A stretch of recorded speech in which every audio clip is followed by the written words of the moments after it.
Okay, today I'm going to be making some meatballs, and every time I make meatballs they taste different because depending on the mood I kind of just add whatever flavors I'm feeling that day that I'm cooking. So today we're going to be using 2 3/4 pounds of chopped meat, beef. I'm going to be cooking for probably 1 or 2 other people, so we're going to be making a lot of meatballs here.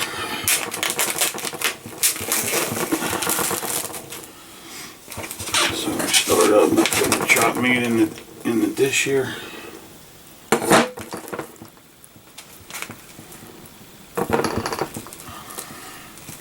Of course, I probably should have used a bigger bowl here. And now I'm going to start adding some spices. And first thing we're going to do, since we're using almost 3 pounds of chopped meat, I'm going to add a couple eggs.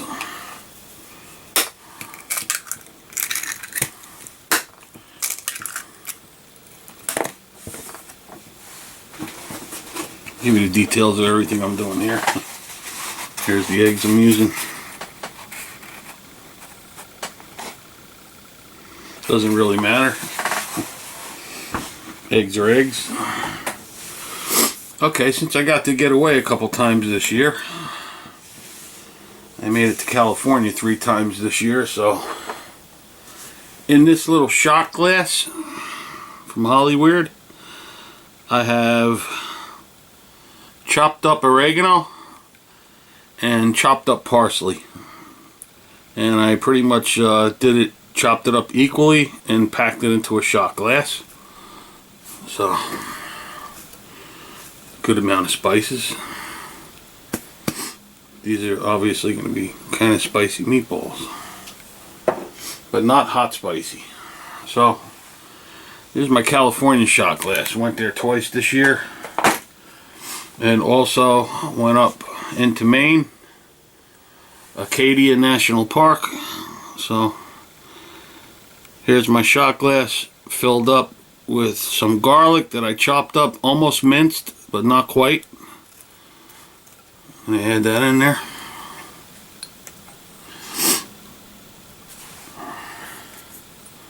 So I added my eggs, my parsley. What I did is I took some mozzarella cheese and I kind of shredded it up in a cheese shredder. And I chopped it a little bit too. This is the kind I used today.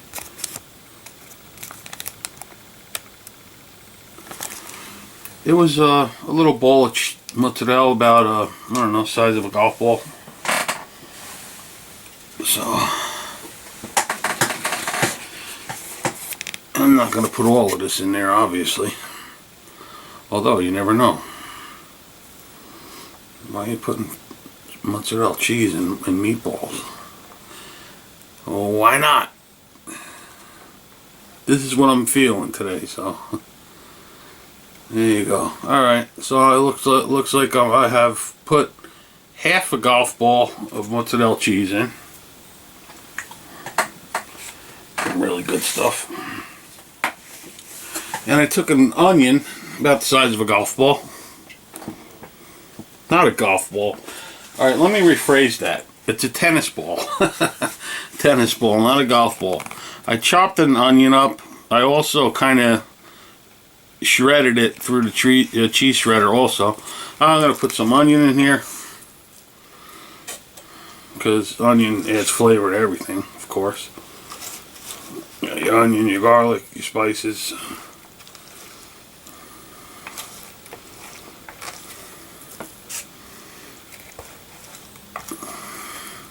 Where's the meat? Alrighty. So there we go. Now we get the cheese, onion, spices.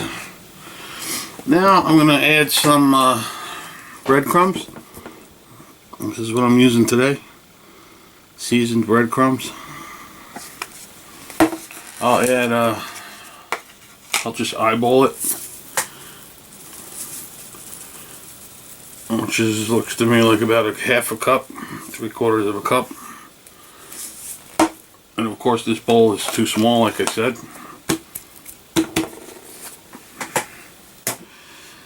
And I'm gonna put a little bit of salt. Just the salt I'm using. Sea salt in the grinder. See the little hole in there? That's where the salt comes out of. Okay, so I'm gonna use a little bit of salt.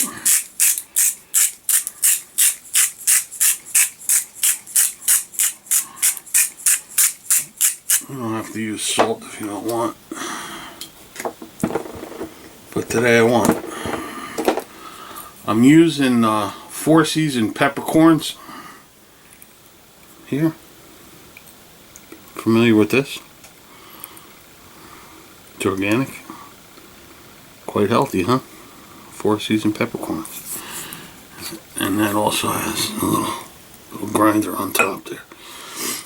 Okay, so this is good for all you left-handers. You got to turn the grinder to your left in order to make it work. Okay. Here we go. And some 4 seasoned peppers.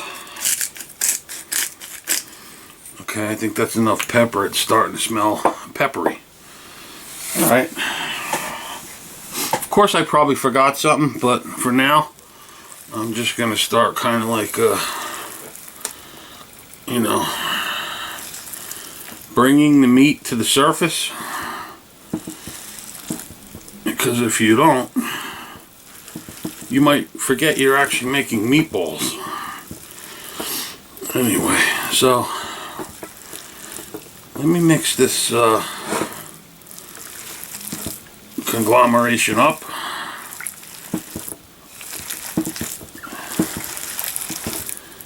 And then what I'm going to do is I'm going to fry these up in the pan in a little bit of olive oil. Use the premium olive oil. Makes a big difference when you're using good olive oil. A friend of mine was telling me his neighbor gives him habaneros, and he drops the habaneros in his olive oil and gives it quite the flavor. So I'm not using anything like that today. I'm just using good premium olive oil. So okay, I'm gonna mix this up a little more and make them into meatballs, and then put them into a frying pan with, like I said, a little bit of olive oil, and I'll show you what else I'm gonna add to that. A few little tricks to give it a little more flavor. Okay, I've been frying up these meatballs in the pan for a little while, and almost looks like they're breaking apart.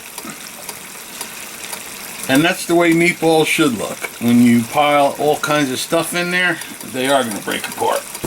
And I like meatballs that kind of break apart. So, anyway, I'm going to be adding a few things to this. I've been cooking this up for a little while. And I'm going to cook it a little longer. And then I'm going to eventually put it in a pot and cook it. This is Land O'Lakes butter, and this is the only butter that I use. In fact, it's the only butter that's out there. So I'm going to use a few pieces of butter. Just drop them in. They'll melt right away. Adds a little more flavor. And I'm adding to this a little bit of Swanson chicken stock. Why chicken stock? Don't ask questions. Why not? A little bit of chicken stock over these meatballs.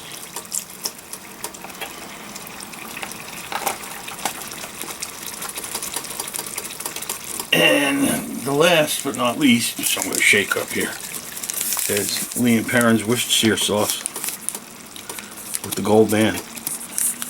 By the way, you cannot take the gold band off Lee and Perrin's Worcestershire sauce. The gold band makes this bottle magical, so do not ever remove the gold band off of Lee and Perrin's Worcestershire sauce, okay?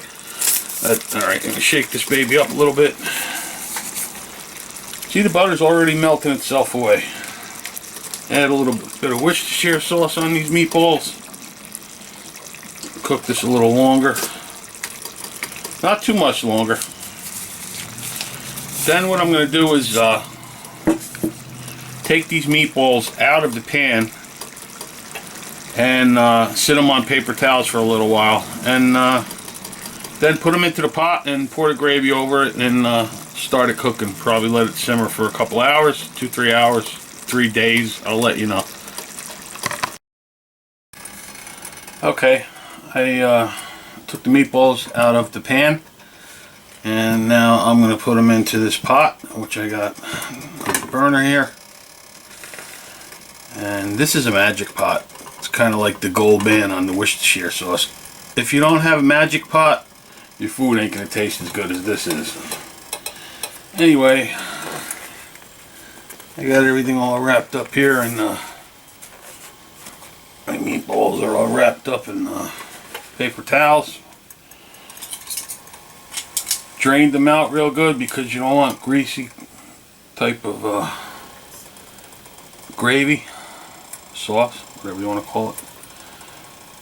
I'm going to place these on the bottom of the pan. That's starting to get a little warm. No olive oil, no nothing, because we cooked these meatballs already.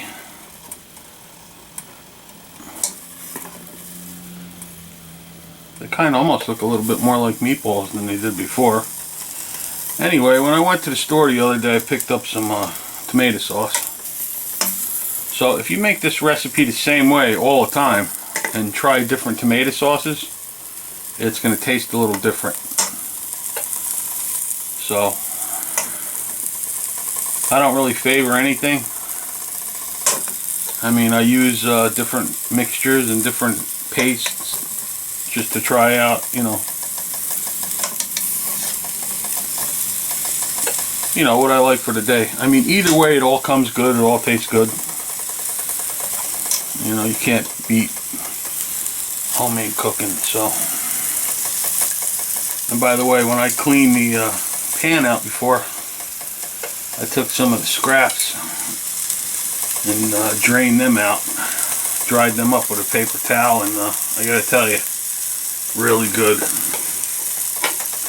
And another thing I do, when I cook my gravy, I let it sit overnight. Because you know how things always taste better the next day? Well, let me tell you, this tastes good coming right out of the pot after a few hours of cooking. But let me tell you, it tastes even better the next day. So, once this is all finished in a couple hours, 2-3 hours, I'll put it in a bowl and then put it in the refrigerator. And this is what I picked up today, Hunt sauce. This is what I'm using today. Like I said, sometimes I'll use any kind, you know, whatever. I was in a red pack type of mood, but they didn't have red pack in the store I went to, so I got Hunt's. That works. So I'm putting two full cans, 29 ounce, 1 pound cans of Hunt sauce.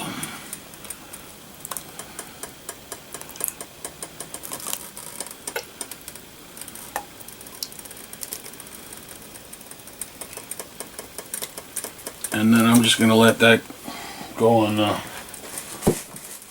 low heat for quite a while. And I'm also using a 12 ounce can of tomato paste, and this I got here, Contadina tomato paste. So I'll just take that out of the, spoon that out of the can, and distribute that stuff along the pot here.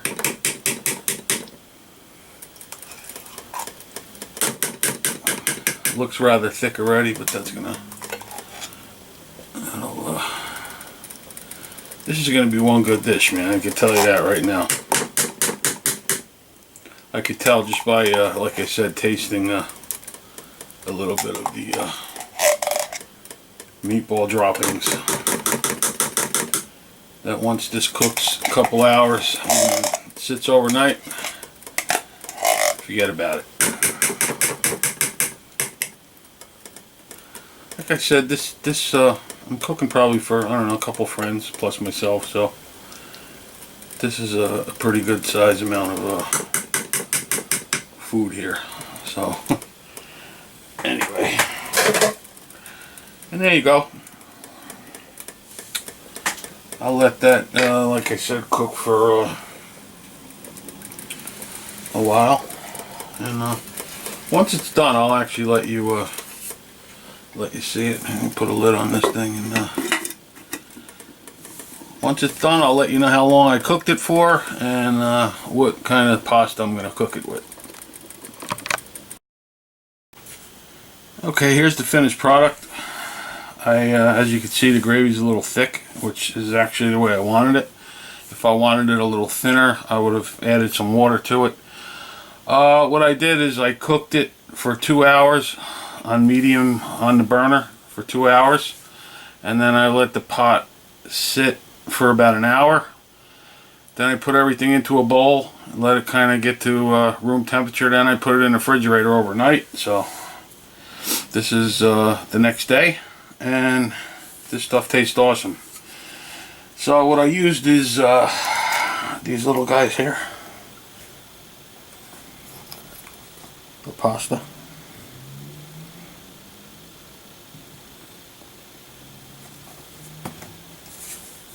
And I'm just going to sprinkle a little bit of parsley on it.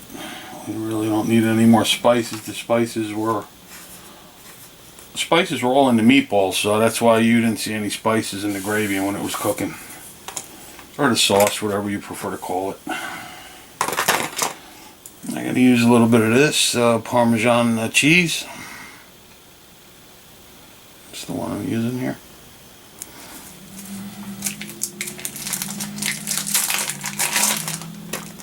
And grate a little bit of that over this.